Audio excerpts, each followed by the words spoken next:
Kia ora, I'm David Chaston with 90 at 9, brought to you by interest.co.nz. This will get everything you need to know in 90 seconds at 9 o'clock with news on investor inflation expectations are the key uncertainty this week.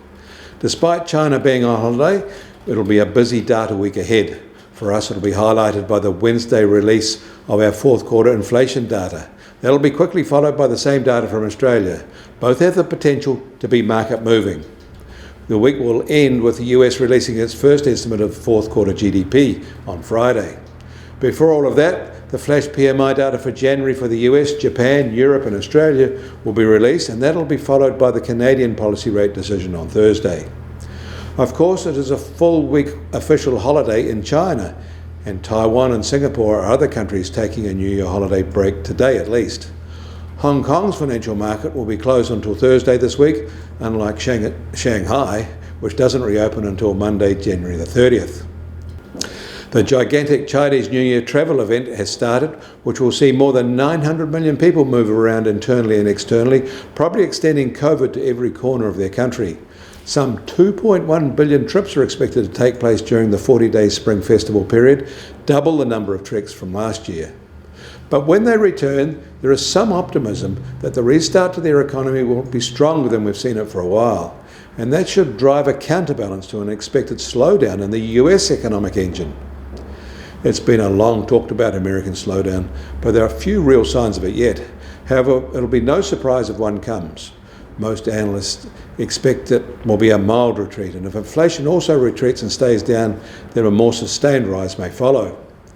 The key to watch is the American labour market. Their tech industry retrenchment is gathering steam, with Google the latest to announce very large job cuts. But so far, the wipeout by the tech titans has had little impact on overall employment there. Japanese inflation had a 41-year high in December, up to 4% and above their central bank 2% target for the 9th straight month. In Australia, investors seem increasingly wary of commercial real estate. They suspect there will be a reset in asset values as credit markets tighten, and especially hit office landlords. It is a repricing that will be wider than that sector, of course, but it has been on the cards for some time as interest rates rise. Much will depend on market reactions to the upcoming CPI data. And the IMF is about to release its latest global forecast, and indications are that it will be raising expectations of expansion, including in China and the EU. The US Treasury 10-year yield starts today at 3.48% and unchanged, and the price of gold will open today at $1,926 an ounce, and that's very little different from where we left it on Saturday.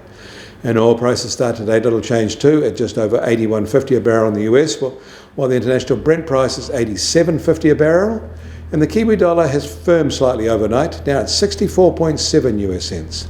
Against the Australian dollar, we start the week at just under 93 Australian cents. Against the euro, we're unchanged at 59.6 euro cents. That all means our trade-weighted index starts today at 71.8 and the highest of the year so far. Get more news affecting the economy in New Zealand from interest.co.nz. Kia ora, I'm David Chaston. That was 90 at 9, brought to you by interest.co.nz.